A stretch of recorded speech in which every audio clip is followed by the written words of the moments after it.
My name is M. Gangadhar, Senior Faculty, BC Study Circle, Adilabad. ఈరోజు రాజ్యాంగంలోని మరో ప్రధానమైన అంశం గురించి మనము చర్చించుకుందాం. రాజ్యాంగంలో ప్రధానమైన అంశము ప్రాథమిక హక్కులు. ఈ ప్రాథమిక హక్కులను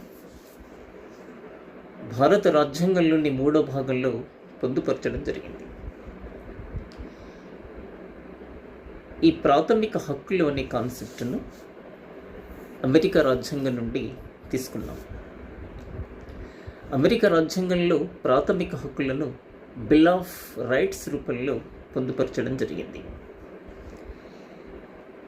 ఏ నిబంధనలు ప్రాథమిక హక్కుల గురించి తెలియజేస్తాయంటే 12వ నిబంధన నుండి 35 నిబంధనలు ప్రాథమిక హక్కుల గురించి తెలియజేస్తాయి. 1950 జనవరి 26 నాడు రాజ్యాంగం అమలులోకి వచ్చినప్పుడు రాజ్యాంగంలో 7 ప్రాథమిక హక్కులు ఉన్నాయి. 7 ప్రాథమిక హక్కులలో మొదటిది సమానత్వపు హక్కు. 14వ నిబంధన నుండి 18 నిబంధనలు సమానత్వపు హక్కు గురించి తెలియజేస్తాయి. 2వ ప్రాథమిక హక్కు వ్యక్తిగత స్వేచ్ఛలు లేదా పర్సనల్ ఫ్రీడమ్స్ అని పిలుస్తాం. ఇవి 19 నిబంధన నుండి 22 నిబంధనలు తెలియజేస్తాయి.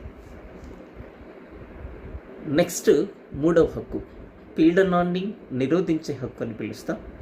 23, 24 నిబంధనలు వీటి గురించి సమగ్రంగా తెలియజేయడం జరుగుతుంది. 4వ ప్రాథమిక హక్కు అనేది మత స్వాతంత్రపు హక్కు. 25వ నిబంధన నుండి 28 నిబంధనలు మత స్వాతంత్రపు హక్కు గురించి తెలియజేస్తాయి.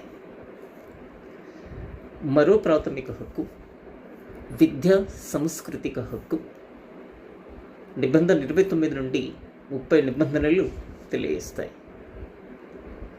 మరొక ప్రాథమిక హక్కు ఆస్తి హక్కు. ఆస్తి హక్కు గురించి 31 నిబంధనలు ప్రస్తావించడం జరిగింది.